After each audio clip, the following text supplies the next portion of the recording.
Colosenses capítulo 3, el título del sermón en este día es luchar bien contra el pecado. Yo creo que todos nos frustramos cuando no sabemos cómo vencer a alguna lucha, alguna prueba, pues.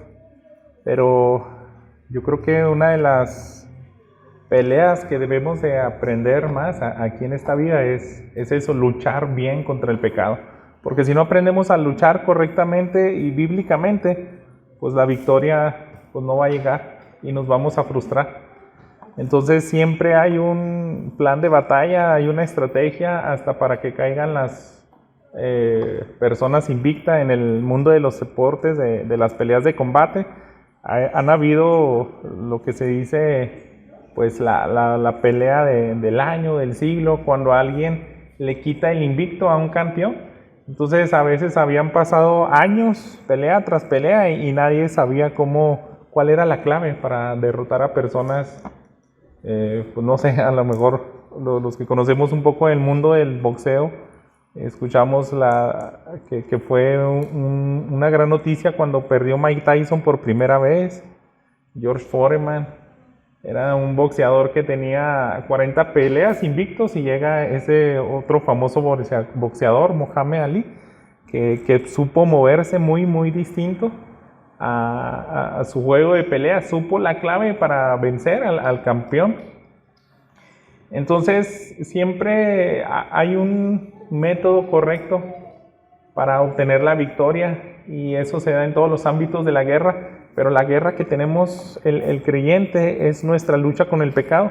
Y el pasaje de este día, hermanos, yo espero que sea de gran bendición para nuestras vidas, porque nos hace mucha falta saber cómo luchar contra nuestro pecado, cómo vencer la tentación. Entonces espero que les sea de bendición. Solamente, acostumbro a traer siempre 2 puntos, 3, pero vamos a ver 2 cosas. La primera es la muerte y resurrección del creyente. Es bien importante que entendamos esta realidad. Bajo esa realidad también vamos a ver viviendo, matando nuestro pecado. Ya es una ordenanza. Primero, el apóstol Pablo siempre quiere introducir teoría a la iglesia y después darles órdenes prácticas. Y en este capítulo 3 de Colosenses es cuando ya vamos a entrar a este terreno. Así que vamos a leer los primeros 2 versículos para introducir acerca de esta gran realidad del creyente, la muerte y resurrección del creyente. Dice lo siguiente, acompáñenme en sus Biblias, dice: si ustedes pues han resucitado con Cristo, busquen las cosas de arriba, donde está Cristo sentado a la diestra de Dios. Pongan la mira en las cosas de arriba, no en las de la tierra.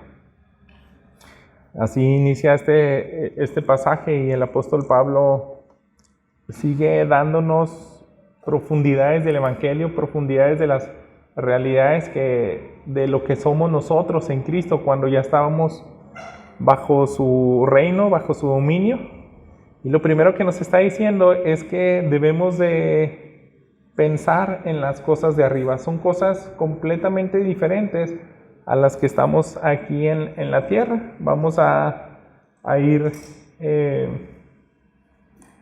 pensando a lo mejor en hace 2 domingos que veíamos cosas de las cuales el mundo quiere siempre infiltrarse en la iglesia.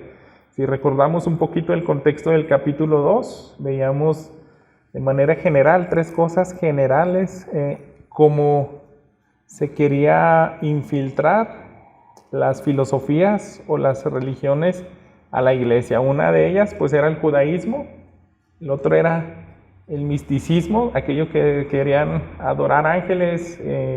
También veíamos acerca del ascetismo, o aquellas personas que infligen su carne, que tratan mal al cuerpo con el objetivo de ser mejores personas o santificarse. Pero acabamos de ver que todo eso es incorrecto. Todo eso, dice el apóstol Pablo, que no nos sirve para matar a los apetitos de la carne. Pero nosotros agradecemos a Dios por esta epístola, porque no solamente nos está diciendo Dios, no sigan ese tipo de consejos que suelen sonar muy piadosos, sino yo les voy a enseñar la manera correcta cómo lidiar contra el pecado. Entonces, primero que nada es buscar esas cosas de arriba que son muy diferentes a las maneras, a las formas que quiere introducir el mundo, a veces de una manera muy discreta a la iglesia. Y el apóstol Pablo siempre está haciendo énfasis en que tenemos que crecer en nuestro conocimiento de las verdades que él está diciendo aquí. Y son palabras, hermanos, que hemos oído muchas veces. Aquí está diciendo, si ustedes pues han resucitado, y tenemos esa palabra, la resurrección. Si nosotros hemos resucitado, entonces significa que morimos, que tuvimos un bautismo junto con Jesús, que es lo que veíamos también en el capítulo 2. Pero todo esto de acuerdo a lo que nosotros tenemos como el concepto de nuestra resurrección, cómo exactamente nos pasó igual que Jesús. Todos conocemos la historia de que Él vino, vivió de manera perfecta, murió para dar el pago justo a la justicia de Dios, pero no solamente murió, sino que resucitó. Y es algo que se nos ha predicado muchas veces en el Evangelio, pero nunca debemos dejar de predicar de esto, hermano. Y hay muchas historias paralelas de cómo Dios quiere que veamos este tipo de resurrección. Yo quiero que recordemos en Éxodo capítulo 14 cómo fue el incidente en el pueblo de Israel cuando ellos salen de Egipto. Nosotros vemos que ellos también tuvieron una especie de bautismo y resurrección. Son cosas donde ya habían salido de Egipto, pero Faraón los está persiguiendo y no quiere dejarlos ir, sino que Dios hace ese milagro de abrir el mar y entran. Cuando atraviesan, fíjense lo que dicen los versículos 26 al 31. Dice lo siguiente: entonces el Señor dijo a Moisés, extiende tu mano sobre el mar para que las aguas vuelvan sobre los egipcios, sobre sus carros y sus caballerías. Y Moisés extendió su mano sobre el mar, y al amanecer el mar regresó a su estado normal, y los egipcios al huir se encontraban con él. Así derribó el Señor a los egipcios en medio del mar. Las aguas volvieron y cubrieron los carros y la caballería. A todo el ejército de Faraón que había entrado tras ellos en el mar, no quedó ni uno de ellos. Pero los israelitas pasaron en seco por en medio del mar, y las aguas les eran como un muro a su derecha y a su izquierda. Aquel día el Señor salvó a Israel de mano de los egipcios. Israel vio a los egipcios muertos a la orilla del mar. Cuando Israel vio el gran poder que el Señor había usado contra los egipcios, el pueblo temió al Señor y creyeron en el Señor y en Moisés, su siervo. Este incidente, hermanos, a nosotros se nos puede parecer increíble, y reaccionaríamos exactamente igual que ellos, temiendo al Señor. ¿Por qué? Porque el pueblo de Egipto, el país de Egipto, representaba su pasado esclavizado al pecado. Eso es al creyente. Pero cuando atravesaron las aguas, hay esa simulación, ese paralelo de la muerte y la resurrección, es cuando ellos atravesaron el mar. Entonces se cierra y queda muerto todos sus enemigos. Y la palabra de Dios nos está poniendo constantemente figuras así. No más Egipto, no más esclavos al pecado. Y es una manera de recordar lo que Pablo simplemente le quiere decir a la congregación de los colosenses. Ustedes resucitaron, y está haciendo como una afirmación. Si ustedes pues han resucitado con Cristo, si eso verdaderamente fue una realidad, busquen las cosas de arriba, donde está Cristo sentado a la diestra de Dios. Entonces, recordemos cómo fue esa muerte en nuestras vidas. Nosotros debemos de ir también constantemente al Evangelio mismo, Mateo, Marcos, Lucas o Juan. Yo quiero que vayamos a Lucas capítulo 6, porque Jesús mismo está hablando de esto en el sermón de las bienaventuranzas. Yo nunca me cansaré de citarles una y otra vez estos versículos 20 y 21 que dicen: bienaventurados ustedes los pobres, porque de ustedes es el reino de Dios. Bienaventurados ustedes los que ahora tienen hambre, porque serán saciados. Bienaventurados ustedes los que ahora lloran, porque reirán. Entonces, cuando realmente tienes anhelo de la salvación de Dios, que buscas con hambre su sed perfecta a través de Cristo Jesús, que realmente te conmueve tu pecado, ahí es donde dice, a estas personas son los que les pertenecen el reino de los cielos. Es una muerte, hermanos, cuando nosotros literalmente caemos quebrantados, como los personajes que tuvieron esos encuentros con Jesús. Caen con lágrimas delante de Él.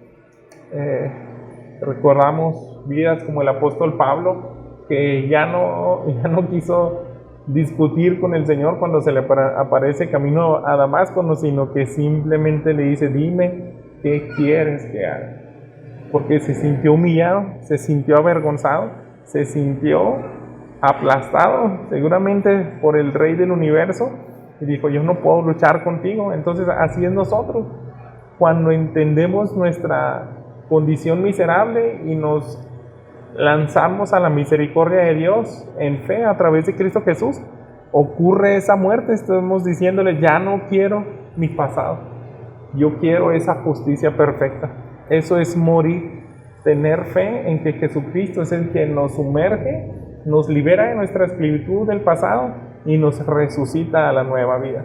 Si realmente eres un creyente, ahora en adelante debes de hacerle como dice la NBI, la Nueva Versión Internacional, tradujo el versículo 2 de la manera siguiente, dice, concentren su atención no en las cosas de aquí abajo, concentren su atención en las cosas de arriba, no aquí en las cosas de abajo. Entonces el creyente ya debemos de siempre mayormente desgastar o invertir nuestros pensamientos en cosas de la eternidad. Y sin embargo también nos está dando el apóstol Pablo, piensen siempre en las cosas de arriba, no en las cosas de aquí abajo. Y nos especifica de qué manera son estas cosas terrenales. Regresando aquí ahora en el capítulo, Colosenses 3, versículo 3 dice lo siguiente, porque ustedes han muerto y su vida está escondida con Cristo en Dios. Así que les da una razón. Ustedes deben de pensar en las cosas de arriba porque, otra vez recalcas, han muerto y su vida está escondida con Cristo en Dios. Así que cuando Él les dice han muerto, no es una posibilidad, sino que es algo en el pasado que ya sucedió. Les está haciendo recordar, ustedes no deben de plantearlo como todavía están en un proceso de muerte, todavía acérquense más a Dios hasta que mueran, sino que dice, ustedes ya murieron. Es algo que deben de aceptar por fe, no es una futura posibilidad, ya sucedió. Así que nosotros debemos de creerlo, porque así nos dice en el capítulo 2, ahí regresando en Colosenses, el versículo 20. Dice, si ustedes han muerto con Cristo a los principios elementales del mundo, ¿por qué, como si aún vivieran en el mundo, se someten a preceptos tales como? Y empieza a decir otras cosas que ya les había llamado la atención. Entonces dice, si ustedes han muerto en tiempo pasado, ¿por qué tienen que seguir viviendo como en el pasado? El punto de esto, hermano, es que debemos de tener fe en tres cosas. En nuestro pasado, la libertad que sucedió. En nuestro presente, porque a partir de ese evento, dice, ustedes ya están con Cristo en Dios. Dice este versículo, estamos, por así decirlo, guardados en Dios. Dice, su vida está escondida con Cristo en Dios. No dice escondida en Cristo, dice escondida con Cristo en Dios. Es como si Dios es el que guarda a nosotros junto con su Hijo Jesús, y es un acto presente. Ya les está guardando en su salvación, ya no va a dejar que retroceda, así que tienen que actuar y vivir de acuerdo a esa realidad. no solamente está hablando de un acto presente, sino que debemos de todavía analizar más por qué estamos guardados con Cristo en Dios. Me gusta mucho cómo Lucas nos dice en el capítulo 23, una de las palabras que nuestro Señor Jesús dijo en la cruz, cuando Él es crucificado, y uno de los que muchos consideramos que fue, yo creo que la última frase en la cruz, la encontramos aquí en el versículo 46. Lo último que termina diciendo Jesús al morir es lo siguiente: Lucas 23, 46. Jesús clamó a gran voz, dijo: Padre, en tus manos encomiendo mi espíritu. Habiendo dicho esto, expiró. Encomiendo en tus manos mi espíritu. Le está diciendo: ahora mi confianza es que tú me guardes. Ahora yo me arrojo ante ti y voy a confiar en tu voluntad, en tu protección. ¿Y qué hizo Dios, hermanos? ¿Lo dejó ahí muerto? No, no es así. En Romanos capítulo 10, nosotros vemos que el poder que actuó en Jesús para resucitarlo fue el del Padre.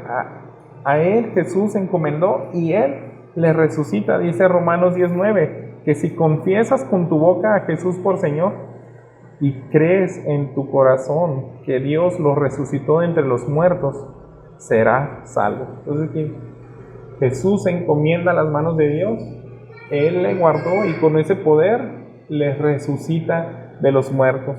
Si tú crees eso, pues bien haces, porque estás exactamente en el mismo cuidado del mejor Padre que pudiéramos tener. Jesús pudo confiar en el Padre y sabía que no le iba a fallar, y así fue. Entonces nosotros, hermanos, así como vimos que guardó a su mismo Hijo de la muerte después de aplastarlo, de haberse hecho maldito por el pecado y desatar su ira en él, no lo dejó ahí para siempre. Y esa es una realidad presente, hermanos, que nosotros estamos en el hueco de la mano de Dios. Muchas veces todos estos versículos son así como muy teóricos, muy abstractos, pero esa es la clave, hermanos, para vencer al pecado. Se fijan, en contraste a lo que les está diciendo Pablo al final del capítulo 12, no sirve de nada que te estés absteniendo de comer, de probar cosas, de incluso veíamos otros pasajes en las cartas pastorales de que muchos vendrán y te dirán que no te cases, que te abstengas de ciertas cosas, y dice, eso no tiene poder contra los apetitos de la carne. Pero ¿qué es lo que sí tiene poder, hermanos? Creer estas realidades. Son cosas que debemos de meditar continuamente. Hay una más, estábamos viendo, debemos de confiar en el pasado, creer que morimos en Cristo, en nuestro presente, que estamos guardados con Cristo en Dios. Pero fíjense, el versículo 4 nos apunta ahora a un evento futuro que dice lo siguiente: cuando Cristo, nuestra vida, sea manifestado, entonces ustedes también serán manifestados con Él en gloria. Ahora habla de un evento futuro. Y sabemos que Cristo va a regresar en gloria. Ahora no como un niño humilde que nació en un pesebre. Ahí lo recostaron en un lugar donde le dan comida a los animales. En un lugar oliendo a estiércol, mucho ruido, no sabemos qué tan cálido estaba ahí, pero Él llega de manera humilde, pero después va a revenir de una manera bien gloriosa, en su caballo, con los ejércitos celestiales alrededor de Él, y es la imagen más gloriosa que van a contemplar nuestros ojos, hermanos. Por fin vamos a ver la gloria de Dios sin ningún velo. Nosotros no podemos ver ahorita, a lo mejor habrá una que otra experiencia con cierto nivel de que Dios corre el velo y vemos algunas cosas gloriosas, visiones acerca del cielo, de ángeles, pero nunca nada comparado a ver Jesús entre las nubes, cómo posa sus pies, nuevamente aquí en la tierra para gobernar con vara de hierro, como dice. Entonces, el apóstol dice, eso va a ocurrir, es un evento futuro, así que debemos de confiar en esto. Eso es lo que sí tiene poder contra los apetitos de la carne. Así terminó el versículo 23 del capítulo 22. No sirve de nada, dice, tales cosas tienen a la verdad apariencia de sabiduría en una religión humana, en la humillación de sí mismo y en el trato severo del cuerpo, pero carecen de valor alguno contra los apetitos de la carne. Eso no sirve, pero lo que sí te va a servir es meditar y creer las realidades de lo que eres tú en Cristo. Todos estos son imperativos, hermanos. Está diciendo, esto ocurrió, tú moriste, tú estás guardado, tú vas a ser manifestado en gloria, así cuando Cristo sea manifestado en gloria. Son verdades, hermanos, y esa es la clave para vencer nuestros pecados. Así que yo quiero que pensemos muy bien con cuánta frecuencia estudias el Evangelio y te detienes en específico en la muerte de Jesús, en su resurrección, en su glorificación. A veces si has tomado tiempo para hacer un estudio tú mismo y buscar todos los pasajes, voy a buscar todas las palabras de resurrección. Es más, en el Antiguo Testamento, ¿qué paralelos hay de la resurrección, de la muerte, de que estamos siendo guardados y que vamos a ser glorificados? La Biblia, hermanos, habla mucho acerca de eso. Y conforme nosotros nos alimentemos y meditemos en eso, nuestra lucha contra el pecado va a ser exitosa. Se fijan, todo esto es teoría, no podemos apartarlo. Si quitamos esto, hermanos, vamos a terminar exactamente como aquellos que no saben la clave para luchar su pecado. Van a querer humillar su cuerpo, van a querer flagelarse, van a querer hacer mandas, y sus deseos carnales nunca van a, no va a ocurrir nada, es lo que está diciendo. Yo estaba pensando, tal vez esta predicación, si yo empiezo a predicar los versículos 5 al 11, que en realidad se extienden hasta el versículo 17, son puros mandamientos. Haz esto, santifícate, pórtate bien. Pero no sirve de nada eso, hermanos, si no fundamentamos la razón del por qué hacemos estas cosas. Entonces no podemos separar eso. Todo el consejo de Dios, hermanos, siempre es doctrina y también es sabiduría aplicada. A la luz de esas grandes verdades de la Escritura, ¿cómo debo yo actuar? ¿Cómo deben afectar mi vivir diario? Y así es como vamos a iniciar aquí. Vamos a pasar a la segunda parte de nuestro sermón, que es viviendo, matando nuestro pecado. En el versículo 5 dice lo siguiente: por tanto, consideren los miembros de su cuerpo terrenal como muertos a la fornicación, la impureza, las pasiones, los malos deseos y la avaricia, que es idolatría. Así que viene esta palabra, por tanto. Por tanto, te acabo de explicar en 3 versículos tu realidad del pasado, del presente y del futuro. Por tanto, vas a vivir de esta manera. Y yo creo que ese por tanto, hermanos, también incluye los primeros 2 capítulos de Colosenses, porque Cristo solamente está diciéndonos doctrina, conceptos teológicos ricos que está diciendo. Veíamos cosas como en el versículo 27, capítulo 1, y dice: a estos Dios quiso dar a conocer cuáles son las riquezas de la gloria de este ministerio entre los gentiles, que es Cristo en ustedes, la esperanza de gloria. Y son riquezas, son verdades de valor incomparable que ustedes deben de entender. Y entre más las entiendan, les va a ayudar en su lucha con las cosas prácticas que están empezando aquí. Debemos dedicar nuestro cuerpo y mente a nuestro Señor Jesucristo. En la carta de Romanos capítulo 8, el versículo 13, escuchen con atención, dice lo siguiente: porque si ustedes viven conforme a la carne, habrán de morir, pero si por el Espíritu hacen morir las obras de la carne, vivirán. Entonces le está diciendo Pablo, considérense muertos hacia el pecado. ¿Y cuál es la clave? Hacer morir por el Espíritu las cosas de la carne. Y eso es lo que nos va a mantener santificados. Les había dicho, a partir de aquí empezamos los imperativos. La Reina Valera 60 es más enfática en cuanto a esta ordenanza. La Biblia Dios habla hoy, la NBI lo plantean así: hagan pues morir, hagan pues morir, maten. Otras versiones dicen mortifiquen toda la lista de cosas que les voy a decir a continuación. Entonces, ¿qué quiere decir, hermanos? Que es nuestra responsabilidad. Ahora entra nuestro trabajar, nuestro batallar, porque es una ordenanza a la iglesia. Es un mandamiento, no es una opción, es un imperativo. Te está diciendo, hazlo, hazlo. Tienes que matar tu pecado.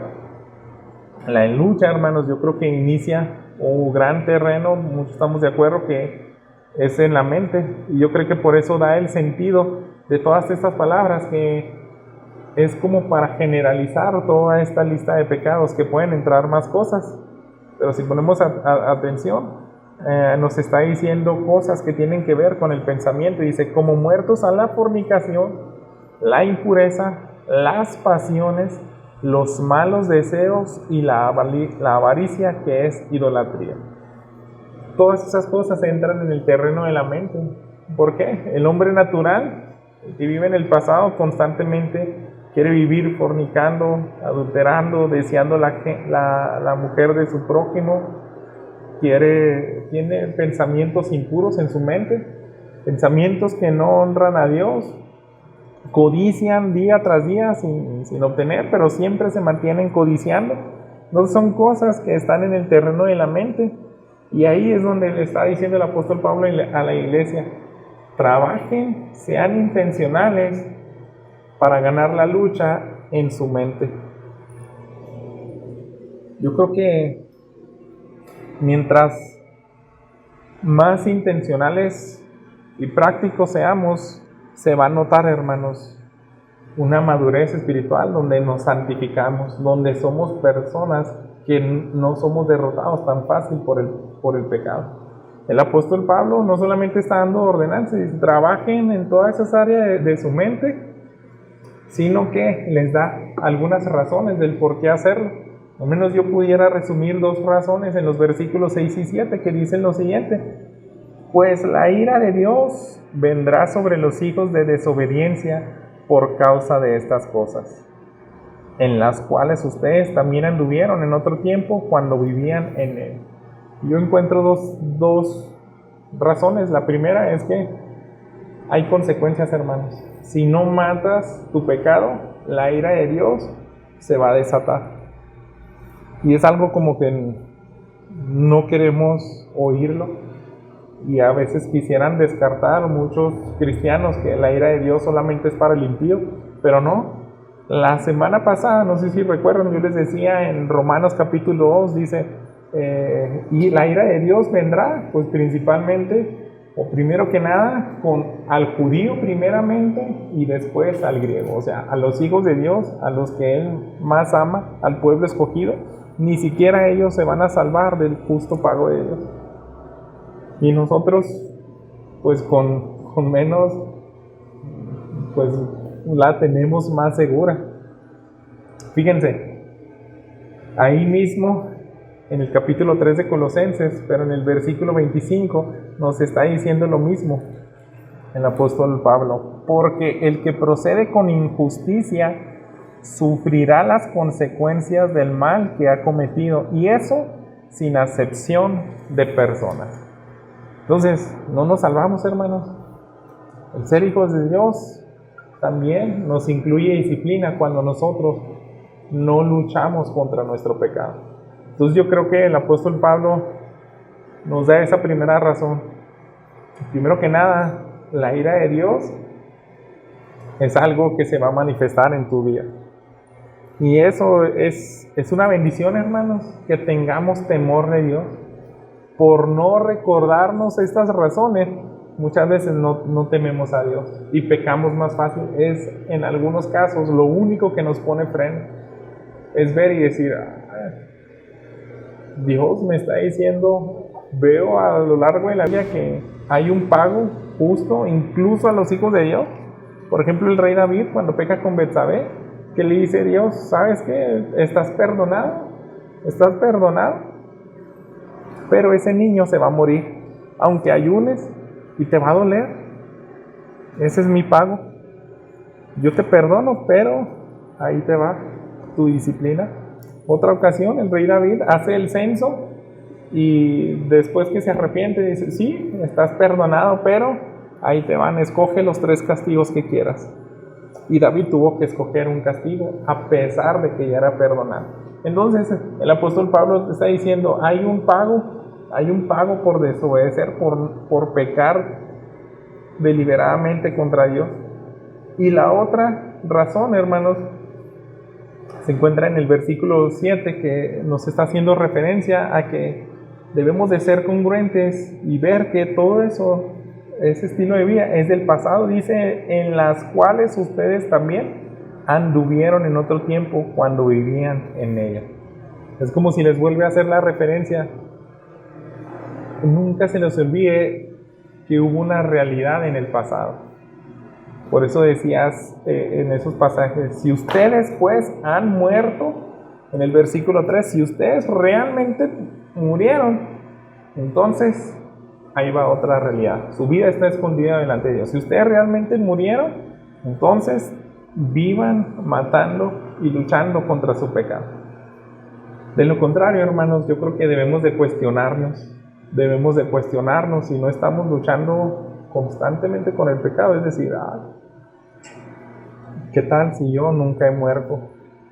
¿Qué tal si yo en este momento no estoy escondido en las manos de Dios? Por eso mi lucha contra el pecado no es efectiva. El mejor consejo es, primero que nada, morir, es arrojarnos a la gracia y misericordia de Dios, entregarle nuestra vida y a partir de ahí, ahora sí, empezar a vivir matando nuestro pecado, como un estilo de vida que nunca se va a acabar. Es lo que veíamos la semana pasada en el libro de los jueces. Dios les entrega la tierra prometida, pero les deja a los enemigos porque pues ellos mismos no los quieren expulsar, pero les está diciendo, pues ahí hay trabajo que tienen que hacer. Tienen que terminar de aniquilar, de expulsar o deshacerse de las naciones que habitan ahí. Y ellos no lo hicieron. Pero bueno, de hecho, ahora Dios mediante, si nos permite, la próxima semana veremos el capítulo 3 de Jueces, y quiero que ahora simplemente vayamos ahí, leamos los versículos 7 al 8, que es cómo inicia otro ciclo donde se nos describe el primer juez de una lista de 12 jueces de este libro. Pero fíjense lo que pasó en los versículos 7 y 8. El Señor dijo a Josué, estoy en Josué, es Jueces, capítulo 3,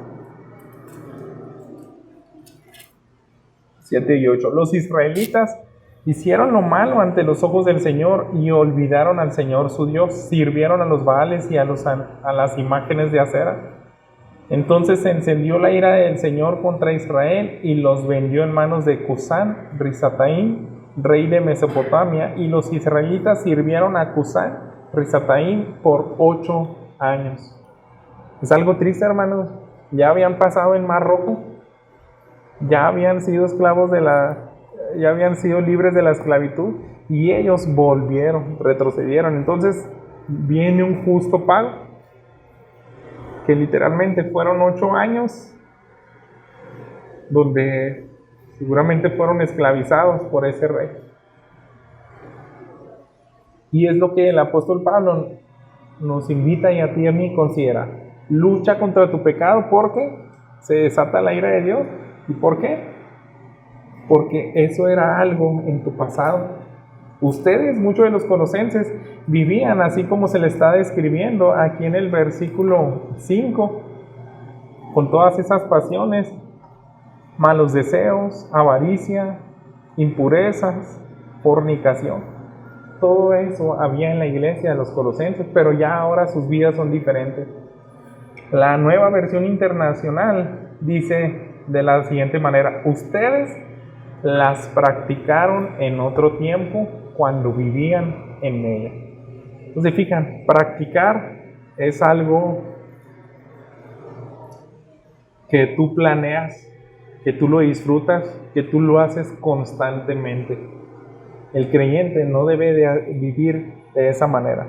Nosotros podemos pecar, pero no es algo que nuestros pensamientos todo el día y noche queremos pecar, queremos planear, queremos como arreglar las cosas para satisfacer esos deseos. Entonces es una gran diferencia. Ustedes practicaron en otro tiempo.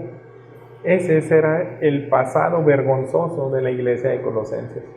Sin embargo, fíjense cómo dice ahora el versículo 8, un pero que cambia todo, la vida del pasado, ahora a nuestro presente con Cristo. Dice, pero ahora desechen también todo esto, y muestra otra lista más: ira, enojo, malicia, insultos, lenguaje ofensivo de su boca.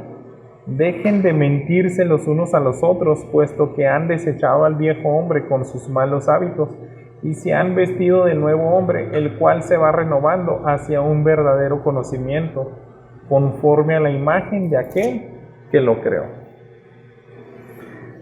Nos empieza a dar unas figuras como el despojarte de tu viejo hombre e irte vistiendo del viejo hombre. Esto es lo que nosotros llamamos un trabajo de santificación. Nosotros fuimos justificados en el momento que fuimos muertos en Cristo Jesús, resucitados, y ahora estamos esperando a ser glorificados con Él. Eso es una realidad que pasó en algún punto de nuestras vidas y realmente somos cristianos, pero está la tarea de ir quitando poco a poco todos esos pecados de nuestro pasado y vestirnos de virtudes que más adelante nos va a decir el apóstol Pablo de los versículos 12 en delante. Eso lo dejaremos para otra ocasión. Ahorita en este momento solamente nos estamos concentrando en desvestirnos del viejo hombre, de dejar de actuar como éramos en el pasado. No por nada, hermanos, los hombres más piadosos que han existido en la tierra no eran personas pasivas. Cuando tú lees la biografía de Jonathan Edwards, que fue considerado uno de los hombres más consagrados a Dios, nunca fue perfecto. Él tuvo errores, pero siempre había pues era como un estándar que el mismo Robert Murray McCheyne, otro gran hombre de Dios, este hombre escocés, dicen que a veces entraba a predicar o entraba a una sala y dice, hasta te irradiaba santidad, te sentías así como que está entrando como Moisés cuando le brillaba el rostro. Dice que se notaba así la presencia de la santidad en esa habitación. Y ese mismo hombre decían, yo como quisiera ser como Jonathan Edwards, yo lucho con mi pecado, batallo, admiro mucho. Y porque vemos que Jonathan Edwards, este teólogo americano de 1700, hizo una lista de resurrecciones, 90 creo, ya no me acuerdo cuántas, pero eran muchas. Hacía una y decía, este día voy a vivir de esta manera, este día voy a mortificar mi pecado. Y se ponía metas bien altas a veces, como una de las que eran, a lo mejor la que más se menciona o se distingue, era la que les he comentado en una ocasión pasada. Él dijo una vez, si en esta época existe un hombre, el más santo, el más piadoso de todo el mundo en esta era, en el siglo donde yo vivo, ese tengo que ser yo. Entonces él tenía un gran anhelo por santificarse. Solamente esos hombres, hermanos, los que son intencionales y se ponen esas metas, logran esos objetivos. Entonces, tratando de recapacitar un poco, si tú crees que no estás avanzando mucho y dices, no, es que yo batallo mucho con este pecado, una y otra vez vuelvo y caigo, entonces simplemente se va a ver en tu vida que, uno, no estás meditando en estas verdades que acabamos de ver. La verdad de tu pasado, de tu presente y de tu futuro en Cristo.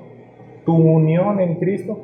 Y la otra es que no estás siendo intencional para matar tu pecado. No estás destruyendo tu televisión, arrojando tu celular. A lo mejor se ve muy drástico, pero tal vez decir, no, pues ya me voy a cerrar esta cuenta de la red social porque eso me está jalando a otras cosas. No hacemos ese tipo de cosas como estos hombres tan piadosos. Entonces, debemos de actuar. La orden está aquí. Y punto, hermanos. Yo no me estoy metiendo mucho en explicarte específicamente cada una de las cosas que el apóstol Pablo te está pidiendo que hagas. Ahí está. Simplemente te está diciendo, desecha todo esto, ira, enojo, malicia, insultos, lenguaje ofensivo de tu boca. Deja de mentir a los demás. ¿Se fijan? Yo no voy a pasar mucho tiempo en decirte, la ira es esto, el enojo es esto, esta es la diferencia de la malicia. Nosotros conocemos nuestro lenguaje español. Aquí tenemos la traducción de su Biblia, no hay mucho que rodearle el asunto. Si te está diciendo, deja de mentir a los demás, no tienes por qué explicar tanto qué es la mentira. Satanás es el padre de la mentira y bueno, eso sí nos sirve. Pudiéramos pasar horas y horas aquí enriqueciendo este sermón, pero la orden está ahí, hermanos. El punto es ser intencional y de alguna manera arreglártelas para matar ese pecado. Yo quiero terminar con un consejo práctico y es la oración. Jesús mismo lo enseñó de manera práctica cómo matas el pecado. Quiero que vayamos a Mateo capítulo 6.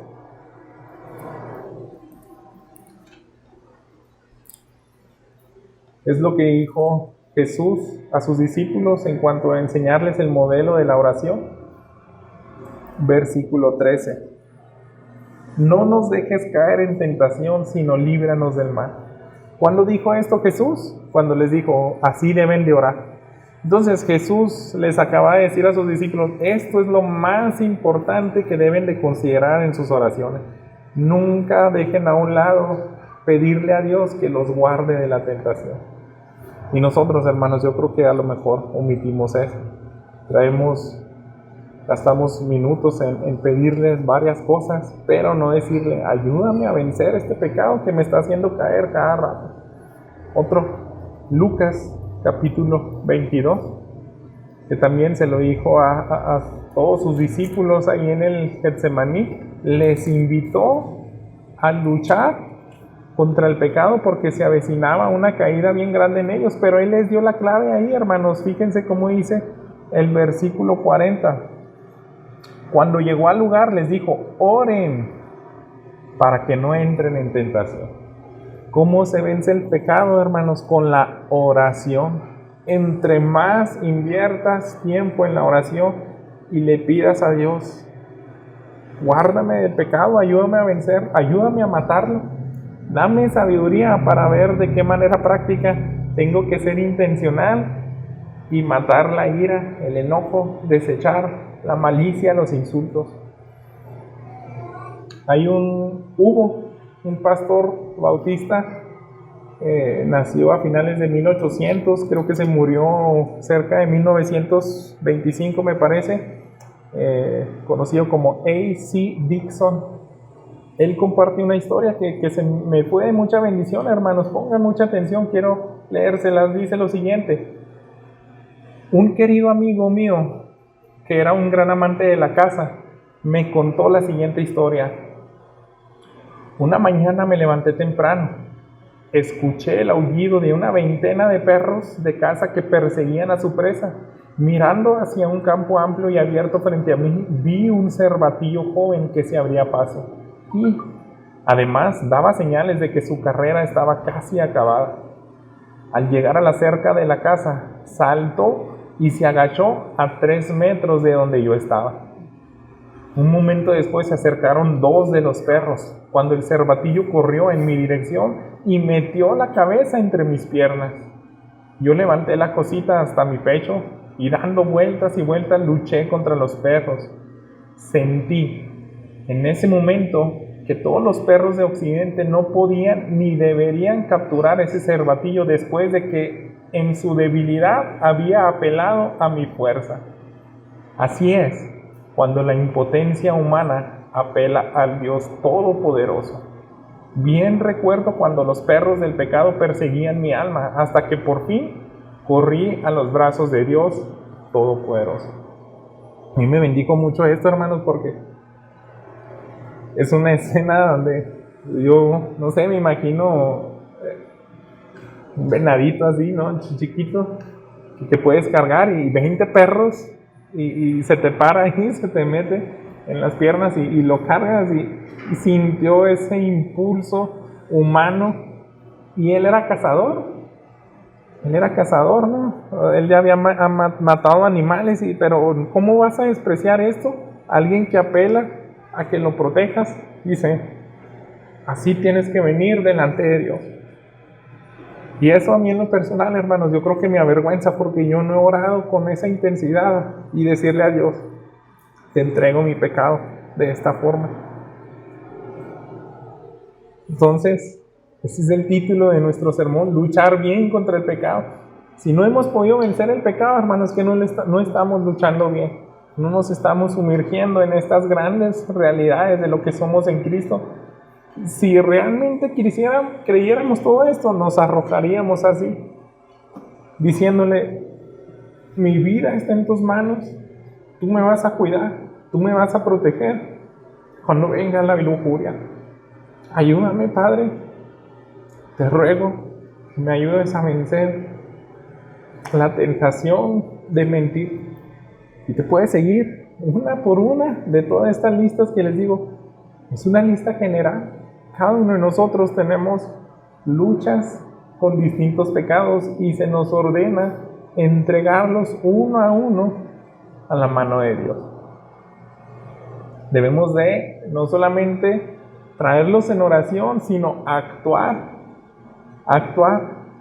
cómo matar literalmente ese pecado. Debes de pedir ayuda a tus amigos, debes de cerrar un círculo de personas con las cuales te están atrayendo a ese tipo de caída. Debes de hacer lo que sea, te las tienes que arreglar para desechar ese pecado. Así que, recapitulando un poco, hermanos, todo tiene que ver con el conocimiento. Por eso lo volvió a repetir aquí Pablo en el versículo 10. Fíjense, versículo 10, como decía al final, se han vestido del nuevo hombre, el cual se va renovando hacia un verdadero conocimiento, conforme a la imagen de aquel que lo creó. Entonces, ahí en el centro está diciendo, te tienes que renovar en conocimiento, tienes que crecer en conocimiento de quién es Cristo, de que esas grandes verdades afecten a tu conciencia, a tu vida, a tu corazón. Eso mismo ya había dicho el apóstol Pablo en 2 Corintios. Había tratado de ilustrarles que así es la madurez del creyente. 2 Corintios 3:18 dice, todos nosotros con el rostro descubierto, contemplando como en un espejo la gloria del Señor, estamos siendo transformados en la misma imagen, de gloria en gloria, como por el Señor el Espíritu. De otra manera de decirlo, entre más ves a Cristo, entre más lo puedes ver claramente, tú te transformas y te asemejas cada vez más a Él. Son eventos de gloria en gloria. Entre más tienes un evento glorioso donde la palabra de Dios te atrapa y te enseña, tú resucitaste con Cristo, tú vas a ser glorificado cuando Él venga, y cuando eso te afecta, te asemejas más a Cristo y se tiene que ver reflejado en ser alguien que actúa y mata a su pecado. Fíjense cómo se ve por último, para cerrar el versículo 11, cómo se ve una iglesia santificada. En esta renovación no hay distinción entre griego y judío, circunciso e incircunciso, bárbaro, escita, esclavo o libre, sino que Cristo es todo y en todos. Está poniendo una lista de una especie de barreras de lo que ocurre entre las personas, ya sea de ámbito social, religioso, de conocimiento, y está diciendo, cuando tú te asemejas más y más a Cristo, todo eso desaparece, y es donde tenemos iglesias que honran y glorifican a Dios. La Biblia, Dios ha hablado y inicia de la siguiente manera el versículo así. Dice, ya no tiene importancia el ser, y ahora sí, viene la lista. Si eres griego, judío, circunciso o no, bárbaro, escita, si eres alguien culto o no, a eso se refiere. Los romanos se consideraban como personas bárbaras, o los griegos, porque asesinaban a personas y ellos menospreciaban a todos los que no eran romanos y decían, ustedes son unos incivilizados, ustedes son, a lo mejor de manera despectiva y en chiste yo les diría cavernícolas, personas que no, su mente no da para más. Pero dice, todas esas divisiones, todas esas parejas desaparecen, hermanos, y es algo que glorifica a Dios. La palabra de Dios para todos termina así el versículo. Cristo está en usted y eso es lo único que importa.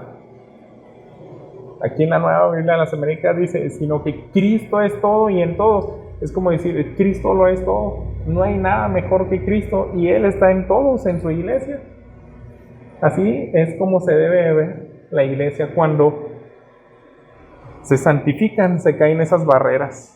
Y yo creo que cuando crecemos y empezamos a desechar toda la lista del versículo 5, del versículo 8, el 9, si yo quito la ira, hermanos, puedo tolerar a mis hermanos. Si yo quito el enojo, la malicia, los insultos, ya no me voy a andar despreciando a alguien más. Yo no voy a usar lenguaje ofensivo contra alguien de la misma congregación. Yo no voy a mentir y ser hipócrita y saludar a alguien y en realidad en mi corazón me siento más orgulloso que él. A mí siempre me ha llamado la atención lo que nos había dicho el hermano Gabriel Orea. Dice, allá en la iglesia en China donde nosotros tenemos, yo creo que es lo más semejante al cielo que he podido vivir, donde tantas nacionalidades, tanto tipo de personas, tantos creyentes de distinto contexto teológico, aprendes a amarte, aprendes a amar tantas diferencias, como los 12 discípulos, tener a alguien de pensamientos muy diferentes uno al otro, de contexto social muy distinto uno al otro. Mateo era alguien de dinero, a lo mejor el que más tenía y se juntó con personas que no eran del mismo estatus social y eso es lo que glorifica, hermanos. Yo quise volver a encontrar el testimonio de Manuel Álvarez, un ex sacerdote que me bendijo mucho y creo que ya les había contado esto, pero que tengo que encontrar esa historia porque quiero saber los detalles. Ya lo borraron por YouTube, a veces pasa eso, cuando te metes y empiezas a hacerle guerra, ¿no?, a la Iglesia Católica Romana. Borraron, desaparecieron todo lo de él que había en línea y no solamente salen los mensajes de derechos de autor. Y bueno, lo que recuerdo de ese testimonio es que el negro Durazo, ese procurador corrupto que había en México, lo metía a la cárcel, pero la Iglesia Católica, pues con bastante dinero, dice, pues ya no te podemos sacar, lo que más te podemos hacer es, te vamos a construir una casa bien bonita ahí, todas las comodidades que necesites, y hasta te vamos a pagar un sirviente que te haga todo. Y el sirviente era un creyente, y es el que le empieza a evangelizar. Y él, con tanto coraje, porque él aborrecía a los creyentes, en una ocasión fue capaz de incendiar un templo, y aborrecía a los creyentes, pero después de Y cuenta su testimonio, llegó el día en que entendió todo lo que le había compartido este creyente, este cristiano que era su sirviente, y se entrega a Cristo, ya no pudo más, dijo ya, me rindo a ti. Se humilla, confiesa su pecado, y recibe por fe a Cristo Jesús, y al otro día que viene a trabajar el sirviente le dice, ya pasó, ya soy tu hermano, ahora sí ya soy hijo de Dios, ya me rendí por fin a él. Y le dice, bueno, ahora tú me vas a hacer desayuno. Ya somos iguales tú y yo, ya no hay, esa barrera se acabó. Y eso es, hermano, cuando luchamos contra nuestro pecado, se va a ver así, no van a haber barreras aquí en la iglesia. Y va a ser lo más bonito. Es como que lo más hermoso ver una iglesia donde no importe el sexo, la ideología, el dinero que tengas, el contexto que tú tengas, si eres más educado o tuviste una mejor escuela que los demás, eso va a desaparecer, hermanos, y nos vamos a amar unos a otros. Eso es lo que busca Dios. Oremos. Padre bendito, en este día nos enseñaste, Señor, cómo luchar correctamente contra el pecado, y todo tiene que ver con el conocimiento y ser intencionales y prácticos. Danos la sabiduría, Señor, danos la fuerza y ayúdanos, Padre, a ser diligentes en esto. Ayúdanos a mis hermanos, Padre, a asemejarse más a Cristo, a destruir nuestro pecado, a matarlo, Padre, porque es una orden, es algo que te glorifica a ti, Señor, que seas una iglesia limpia, hermosa, sin pecado, Padre. Queremos eso, Señor, aquí en Peniel, y te lo pedimos en nombre de Cristo Jesús. Amén.